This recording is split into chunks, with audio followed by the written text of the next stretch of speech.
कच्चे लिंटर, बांस और बल्लियों का बिल्डिंग बनाते समय तो बहुत बड़ा काम होता है, लेकिन एक बार मकान या इमारत बन जाए तो इनका फिर कोई उपयोग नहीं रहता। आपको इन्हें तोड़ना, हटाना, गिराना पड़ता है। ठीक ऐसे ही अमेरिका में पार्टियों, डेलीगेट्स, इलेक्टोरल्स और इलेक्टोरल कॉलेज का बड़ा योगदान रहता है, लेकिन एक बार प्रेसिडेंट चुन लिया तो फिर इनका महत्व नहीं रहता, कम से कम अगले चुनाव तक तो नहीं। जबकि भारत में प्रधानमंत्री की चुनावी प्रक्रिया की तुलना किसी इमारत के पिलर्स से की जा सकती है। जैसे पिलर्स के बिना इमारत का कोई अस्तित्व नहीं, ठीक वैसे ही भारत में प्रधानमंत्री चुने जाने के दौरान पार्टियों, लोकसभा सदस्यों के अस्तित्व पर ही प्रधानमंत्री का होना न होना निर्भर है। इसी अंतर के चलते दुनिया के सबसे बड़े लोकतंत्र यानी भारत के प्रधानमंत्री और दुनिया के सबसे पुराने लोकतंत्र अमेरिका के राष्ट्रपति चुने जाने की प्रक्रियाओं के बीच समानता ढूंढना असंभव है। वो भी तब जबकि दोनों ही देशों में क्रमशः प्रधानमंत्री और राष्ट्रपति इनडायरेक्ट वोटिंग के माध्यम से चुने जाते हैं।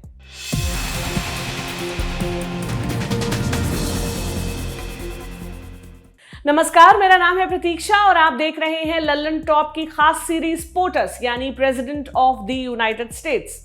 पिछले एपिसोड में हमने आपको अमेरिका की दो बड़ी पार्टियों डेमोक्रेटिक और रिपब्लिकन के बारे में बताया था। इसे आप ऊपर लेफ्ट में क्लिक करके देख सकते हैं। आगे के दो एपिसोड्स में हम अमेरिकी प्रेसिडेंट चुनने की पूरी प्रक्रिया आसान भाषा में आपको समझाएंगे। तो कैसे चुने जाते हैं अमेरिकी प्रेसिडेंट? जिस तरह भारत में प्रधानमंत्री चुनने के लिए बहुत से स्टेप्स हैं, ठीक उसी तरह अमेरिका को भी प्रेसिडेंट या राष्ट्रपति चुनने के लिए बहुत सारे पड़ावों से गुजरना पड़ता है। सबसे पहले इसकी क्रोनोलॉजी समझिए। Step 1 primaries, step 2 national convention, step 3.1 general election और 3.2 electoral college, step 4 inauguration ceremony. तो पहला स्टेप ठहरा प्राइमरीज। देखिए, अमेरिका में पिछले 150 से ज्यादा सालों से किसी भी तीसरी पार्टी का प्रेसिडेंट नहीं बना है। इसी के चलते जाहिर है डेमोक्रेटिक और रिपब्लिकन पार्टी से प्रेसिडेंट इलेक्शन लड़ने की चाहत रखने वाले बहुत से लोग सामने आते हैं। चुनाव की प्रक्रिया शुरू होने से बहुत पहले से ही पूरे देश में घूम घूम कर अपने पक्ष में हवा बनाने लगते हैं। लेकिन चूंकि प्रेसिडेंट की रेस के लिए दोनों पार्टी से सिर्फ एक ही उम्मीदवार खड़ा हो सकता है, इसलिए दोनों पार्टियों को बाकी संभावित कैंडिडेट्स को बाहर करना होता है, यानी एलिमिनेट। पार्टी के भीतर एलिमिनेशन की यही प्रक्रिया प्राइमरीज कहलाती है। प्राइमरीज इसलिए क्योंकि ये प्रेसिडेंट इलेक्शन से जुड़ी सबसे पहली प्रक्रिया है। विस्तारित नाम इसका क्या है? Presidential nomination process. भारत में प्राइमरीज जैसा कोई कॉन्सेप्ट नहीं होता। यहां तो पार्टियां खुद ही पार्टी अध्यक्ष, मुख्यमंत्री या प्रधानमंत्री पद का उम्मीदवार तय कर देती हैं। कई बार तो बिना प्रधानमंत्री या मुख्यमंत्री पद के उम्मीदवार की घोषणा किए ही वो चुनाव में उतर जाती हैं। अमेरिकी इलेक्शन में प्राइमरीज शब्द 2 बार सुनने में आता है। दोनों के बीच क्या अंतर है? देखिए, एक प्राइमरीज के बारे में तो हमने आपको अभी बता दिया, पार्टी का प्रेसिडेंट कैंडिडेट चुनने की प्रक्रिया। अब ये प्राइमरीज राज्य की सरकारें कराएंगी तो वो तरीका प्राइमरीज ही कहलाएगा। लेकिन अगर पार्टियां ये प्राइमरीज अपने खर्चे से करवाएंगी तो वो तरीका कॉकसेस कहलाएगा। यानी प्राइमरीज प्रक्रिया 2 तरह से हो सकती है, एक है प्राइमरीज और दूसरा कॉकसेस। तो चलिए अब फटाफट प्राइमरीज के इन दोनों तरीकों के बीच अंतर समझ लें। प्राइमरीज वाला तरीका आसान है, चूंकि ये राज्य की सरकारें करवाती हैं, इसलिए तरीका भी वही पुराना और प्रेसिडेंट इलेक्शन में इस्तेमाल होने वाला है। बिल्कुल भारत के आम चुनावों की तरह लोग जाते हैं, अपने पसंद के कैंडिडेट को वोट दे आते हैं, वोटिंग मशीन या बैलेट पेपर से। अच्छा, एक और बात, चूंकि अमेरिका में स्टेट गवर्नमेंट ही डिसाइड करती है कि कौन कौन प्राइमरीज में वोट कर सकता है, इसलिए इस आधार पर कई तरह की प्राइमरीज अस्तित्व में है। मेन है 2 तरह की। एक ओपन प्राइमरीज, ये उन राज्यों की प्राइमरीज होती हैं जहां हर व्यक्ति के पास प्राइमरीज में वोटिंग करने का अधिकार होता है। हर व्यक्ति मतलब जिस किसी के पास भी प्रेसिडेंट इलेक्शन में वोटिंग करने का अधिकार हो। दूसरा होता है क्लोज्ड प्राइमरीज। उन राज्यों की प्राइमरीज क्लोज्ड प्राइमरीज कहलाती हैं जहां केवल वो सदस्य वोट कर सकते हैं जिन्होंने पार्टी के साथ रजिस्ट्रेशन करवाया हुआ हो। मतलब डेमोक्रेटिक पार्टी के रजिस्टर्ड वोटर्स ही डेमोक्रेटिक पार्टी की क्लोज्ड प्राइमरीज में वोटिंग कर सकते हैं। दूसरी ओर कॉकसेस में किसी एक क्षेत्र के वोटर्स एक जगह जमा होते हैं ग्रुप्स में। एक ग्रुप में एक कैंडिडेट के समर्थक, तो दूसरे ग्रुप में दूसरे के, तीसरे ग्रुप में तीसरे के। फिर अलग अलग उम्मीदवारों के सपोर्टर इन वोटर्स को कन्विंस करते हैं कि क्यों उनका उम्मीदवार सबसे बेहतर है। वोटर ये सब सुनता है, इसके बाद चाहे तो पाला बदल सकता है। फिर लास्ट में होती है काउंटिंग। इसमें देखा जाता है कि किस कैंडिडेट के ग्रुप में कितने लोग हैं। कॉकसेस में प्राइमरी की तरह बैलेट पेपर या वोटिंग मशीन नहीं होती, सब कुछ ओपन में होता है। जब हम कहते हैं कि प्राइमरीज 2 तरीके से करवाई जाती हैं, तो इससे हमारा क्या मतलब है? यूएस के 50 राज्यों में कहीं पार्टीज प्राइमरीज करवाती हैं, कहीं कॉकसेस। ये भी हो सकता है कि किसी एक राज्य में रिपब्लिकन प्राइमरी करवाए और डेमोक्रेटिक कॉकसेस, या वाइस वर्सा। साथ ही ये प्रक्रियाएं देश और काल के हिसाब से बदलती रहती हैं। मतलब हो सकता है कहीं पहले कॉकसेस होता रहा हो, अब वहां प्राइमरी होता है, या इसका उल्टा। अब ज्यादा से ज्यादा राज्यों में पार्टियां प्राइमरी का रुख कर रही हैं, ऑफ कोर्स पैसा बचाने के लिए। अब आते हैं डेलीगेट्स पर। ये कौन होते हैं, कहां से आते हैं? देखिए, प्राइमरी इलेक्शंस इनडायरेक्ट इलेक्शंस होते हैं। मतलब इनमें सीधे सीधे प्रेसिडेंट कैंडिडेट नहीं चुने जाते हैं डेलीगेट्स। फिर ये डेलीगेट्स एक जगह इकट्ठा होते हैं और प्रेसिडेंट को चुनते हैं। जिस जगह ये डेलीगेट्स इकट्ठा होते हैं उसे कहा जाता है नेशनल कन्वेंशन। ये नेशनल कन्वेंशन प्राइमरीज का लास्ट स्टेप है, इसलिए इसकी बात लास्ट में। अभी डेलीगेट्स पर फोकस करते हैं। तो हमने शुरू में आपको बताया था कि अमेरिकी चुनावी प्रक्रिया के ज्यादातर घटक कच्चे लिंटर के समान है। उन्हीं घटकों में से एक है डेलीगेट्स। इनका प्राइमरीज प्रक्रिया के दौरान तो बहुत महत्व होता है, लेकिन उसके बाद ये एक तरीके से डिसॉल्व हो जाते हैं। अब ये डेलीगेट्स भी 2 तरह के होते हैं। कौन से 2 तरह के? पहले होते हैं प्लेज डेलीगेट्स। लॉजिकल है कि जब किसी भी राज्य में प्राइमरीज होगी तो हर कैंडिडेट को कुछ वोट मिलेंगे, तो जिसे जितने वोट मिलेंगे उसी अनुपात में उस राज्य के प्लेज डेलीगेट्स मिल जाएंगे। प्राइमरीज प्रक्रिया को संपन्न कराने के लिए पार्टी के ही कुछ सदस्यों को प्लेज डेलीगेट्स बना दिया जाता है। इन्हें प्लेज डेलीगेट्स इसलिए कहते हैं क्योंकि ये वादा करते हैं कि हम आपके चुने हुए कैंडिडेट को ही वोट देंगे। डेमोक्रेटिक पार्टी के देश भर में करीब 4000 और रिपब्लिकन के 2500 के करीब प्लेज डेलीगेट्स हैं। इस संख्या में हर राज्य का कुछ हिस्सा होता है जो कई कारकों पर निर्भर है, जैसे उस राज्य की जनसंख्या कितनी है, उस राज्य का अतीत क्या रहा है, मतलब वो हमारी पार्टी का समर्थक रहा है या दूसरी पार्टी का, या वो स्विंग स्टेट है यानी हर बार पाला बदल लेने वाला स्टेट है। उदाहरण के लिए हम 2020 की प्राइमरी की बात करते हैं और पार्टी लेते हैं डेमोक्रेट्स। चलिए सबसे बड़ी जनसंख्या वाला राज्य ले लेते हैं, कैलिफोर्निया। यहाँ डेमोक्रेट्स के कुल 415 प्लेज डेलीगेट्स थे। अब इस राज्य में करीब 58 लाख लोगों ने प्राइमरीज में वोट डाला। इसमें से 28% यानी लगभग 16 लाख वोट मिले जो बाइडेन को और 36% यानी करीब 20 लाख वोट मिले बर्नी सैंडर्स को। इसी अनुपात में दोनों को डेलीगेट्स असाइन हुए क्रमशः 172 और 225। ये 172 और 225 वाला फिगर कक्षा 5 की अनुपात वाली गणित के हिसाब से सही नहीं बैठेगा, कई अन्य नियमों और उससे ज्यादा एक्सेप्शंस के चलते। जैसे डेमोक्रेटिक पार्टी में 15% से कम वोट पाने वाले को कोई डेलीगेट नहीं मिलता, 25% डेलीगेट्स पूरे राज्य की वोटिंग के आधार पर दिए जाते हैं और 75% डिस्ट्रिक्ट की वोटिंग के आधार पर। राज्य भर में मिले कुल वोटों को पॉपुलर वोट कहा जाता है। प्लेज डेलीगेट्स के बाद हम आते हैं सुपर डेलीगेट्स पर। डेमोक्रेटिक पार्टी वाले जहां इन्हें सुपर डेलीगेट्स कहते हैं, रिपब्लिकन वाले इन्हें अनप्लेज डेलीगेट्स कहते हैं, क्योंकि ऑफ कोर्स ये प्लेज नहीं होते। वीटो पावर आपने सुनी है, लगभग वैसी ही पावर होती है इनमें। वैसे भी जिनमें पावर होती है उनके साथ सुपर जुड़ ही जाता है, जैसे सुपरमैन। खैर, सुपर डेलीगेट्स की पावर तभी पिक्चर में आती है जब प्लेज डेलीगेट्स के माध्यम से किसी भी कैंडिडेट को बहुमत नहीं मिलता। रिपब्लिकन पार्टी में इनकी संख्या 168 होती है। 168 ही क्यों?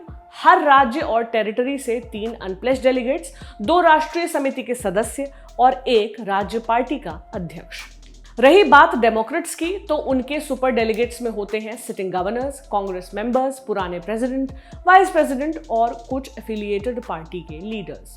एफिलिएटेड पार्टी बोले तो युवा मोर्चा टाइप पार्टियां। डेमोक्रेटिक में सुपर डेलीगेट्स की संख्या कुल डेलीगेट्स की 15% होती है। अब हम आ जाते हैं नेशनल कन्वेंशन में। इसमें क्या होता है? ये प्राइमरी का लास्ट स्टेप है। ये एक तरह का पार्टी के कार्यकर्ताओं का जमावड़ा है, 3-4 दिन चलता है। जैसे 2020 के इलेक्शन में डेमोक्रेट्स का ये प्रोग्राम 17 से 20 अगस्त तक चला था और रिपब्लिकन्स का जो कन्वेंशन था वो 24 से 27 अगस्त तक हुआ था। नेशनल कन्वेंशन के 2 मुख्य उद्देश्य होते हैं, एक पार्टी के लिए प्रेसिडेंट कैंडिडेट चुनना और दूसरा प्रेसिडेंट कैंडिडेट द्वारा अपने रनिंग मेट का चुनाव करना। सबसे पहले बात पार्टी के लिए प्रेसिडेंट कैंडिडेट के चुनाव की। कुछ दशक पहले तक नेशनल कन्वेंशन से पहले शायद ही किसी को पता होता था कि कौन फाइनली सिलेक्ट होगा। नेशनल कन्वेंशन के दौरान बाकायदा हॉर्स ट्रेडिंग मतलब खरीद फरोख्त चलती थी, स्मोकिंग रूम थे, सिगार पीते पीते कईयों के राजनीतिक करियर धुआं हो जाते थे। लेकिन अब प्रेसिडेंट कैंडिडेट जानने के लिए नेशनल कन्वेंशन का इंतजार नहीं करना पड़ता, और वो इसलिए कि अब इसकी मास्टर चाबी जनता के हाथ में है। प्राइमरी के चुनाव एक दिन में पूरे नहीं होते। अभी 2020 के प्रेसिडेंट इलेक्शंस की बात करें तो फरवरी में शुरू हुए प्राइमरीज अगस्त आते आते ही खत्म हो पाए हैं। जिस राज्य में प्राइमरीज चुनाव होते रहते हैं उस राज्य का रिजल्ट आता रहता है। तो नेशनल कन्वेंशन तो दूर, कई बार तो आधे राज्यों में प्राइमरी तक ढंग से नहीं हुए होते और पार्टी के प्रेसिडेंट कैंडिडेट का पता जनता को लग जाता है। ऐसी स्थिति में सुपर डेलीगेट्स तो छोड़िए, प्लेस डेलीगेट्स तक के वोटर्स की कोई वास्तविक वैल्यू नहीं रह जाती। क्रिकेट कमेंटेटर्स की भाषा में कहें तो नेशनल कन्वेंशन में पार्टी के लिए प्रेसिडेंट कैंडिडेट का चुनाव मात्र औपचारिकता रह गई है, जैसे 20 गेंदों में 2 रन बनाना 8 विकेट के रहते हुए। अब बात प्रेसिडेंट कैंडिडेट द्वारा अपने रनिंग मेट के चुनाव की। जब नवंबर में प्रेसिडेंट के चुनाव होते हैं तो बैलेट पेपर पर हर पार्टी के प्रेसिडेंट कैंडिडेट के नाम के बगल में ही उस पार्टी के वाइस प्रेसिडेंट कैंडिडेट का नाम भी लिखा होता है। कहने का मतलब ये कि अगर आपने एक पार्टी का प्रेसिडेंट कैंडिडेट चुना तो बाय डिफॉल्ट उसी पार्टी का वाइस प्रेसिडेंट भी चुनेंगे, यानी हर पार्टी से एक प्रेसिडेंट कैंडिडेट होगा और एक वाइस प्रेसिडेंट कैंडिडेट, दोनों का रिजल्ट सेम।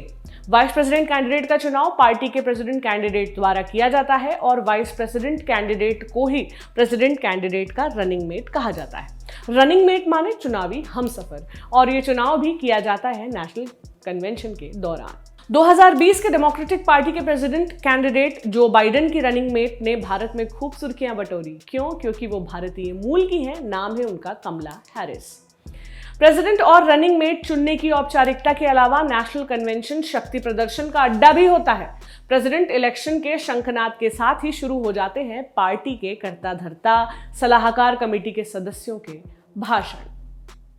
अब एक बड़ी कमाल की बात, हमारे देश में अगर चुनाव कई चरणों में होता भी है तो रिजल्ट एक साथ ही आता है, ताकि जो एक जगह का रिजल्ट है वो दूसरी जगह के चुनाव को प्रभावित ना कर पाए। यूएस के प्रेसिडेंट इलेक्शन में इस चीज से निपटने के लिए पूरे देश में एक ही दिन चुनाव करवाया जाता है, लेकिन ये बात प्राइमरीज में ध्यान में नहीं रखी जाती है। एक इंटरेस्टिंग केस आपको बताते हैं आयोवा का। यहां सबसे पहले प्राइमरीज होती है। राज्य बहुत छोटा है, लेकिन चूंकि प्राइमरीज यहां सबसे पहले होती है इसलिए इसके रिजल्ट का असर भी बाकी राज्यों की प्राइमरीज पर पड़ता है। इतना कि 2008 के डेमोक्रेटिक पार्टी के आयोवा कॉकसेस से पहले हिलेरी क्लिंटन नेशनल पोल्स में बराक ओबामा से कहीं आगे चल रही थी, लेकिन ओबामा ने अपने आप को एक तरह से आयोवा में सेल्फ क्वारंटाइन कर लिया था। यूं वो आयोवा जीते, उसके बाद डेमोक्रेटिक पार्टी की उम्मीदवारी जीते और फिर प्रेसिडेंट इलेक्शन जीत गए। आयोवा न केवल यूएस के अन्य राज्यों से बहुत छोटा है, बल्कि आयोवा पूरे अमेरिका का प्रतिनिधित्व इसलिए भी नहीं करता क्योंकि यहाँ की डेमोग्राफी यानी कि जो लोग वहाँ रहते हैं उसमें ब्लैक्स का, पिछड़ों का बहुत कम प्रतिनिधित्व रहता है। इसलिए आयोवा में सबसे पहले प्राइमरीज होना हमेशा विवाद का विषय रहता है। तो फिर यूएस में सारे राज्यों की प्राइमरीज एक साथ क्यों नहीं हो जाती? इसके पीछे तर्क ये दिया जाता है कि अगर पूरे देश में प्राइमरीज एक साथ हुई तो ज्यादा पैसे वाले, ज्यादा रसूख वाले जीत जाएंगे। तो फिर ऐसा क्यों नहीं किया जा सकता कि ऐसे राज्य से प्राइमरीज शुरू की जाएं जो देश का ज्यादा बेहतर प्रतिनिधित्व करता हो, या फिर हर बार राज्यों का सीक्वेंस बदलता रहे। इसलिए क्योंकि न्यू हैम्पशायर राज्य का ये अजीब सा कानून है कि वहां सबसे पहले प्राइमरी होंगे। अब ये आयोवा कहां से आया? आयोवा के साथ भी ऐसा ही कानून जुड़ा है कि जहां भी सबसे पहले प्राइमरी होंगे उससे पहले आयोवा में प्राइमरी होंगे, क्योंकि आयोवा बोलता है कि हमें कुछ ज्यादा समय लगता है काउंटिंग, रिजल्ट डिक्लेरेशन वगैरह में। जैसे प्राइमरी ना हुआ, इंडिया वाले एसएससी के एग्जाम हो गए। खैर, तो इस तरह सबसे पहले आयोवा में प्राइमरीज होते हैं, फिर न्यू हैम्पशायर में। आयोवा में कॉकसेस होते हैं और न्यू हैम्पशायर में प्राइमरी। यानी न्यू हैम्पशायर टाइमलाइन में पहला ऐसा राज्य है जहां प्राइमरीज प्राइमरी मेथड से या सरकारी मेथड से होती है। तो अब सवाल ये भी कि आयोवा और न्यू हैम्पशायर जैसे छोटे राज्यों के दबदबे को कैसे कम किया जाए।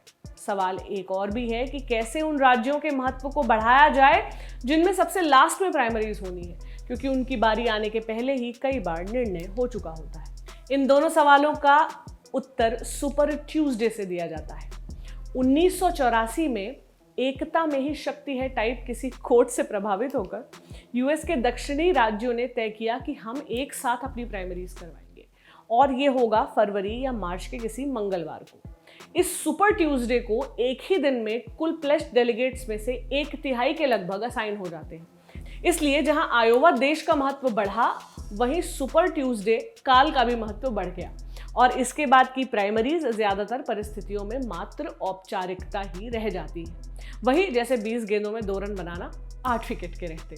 तो ये थी प्राइमरीज से लेकर नेशनल कन्वेंशन तक की सारी प्रक्रिया।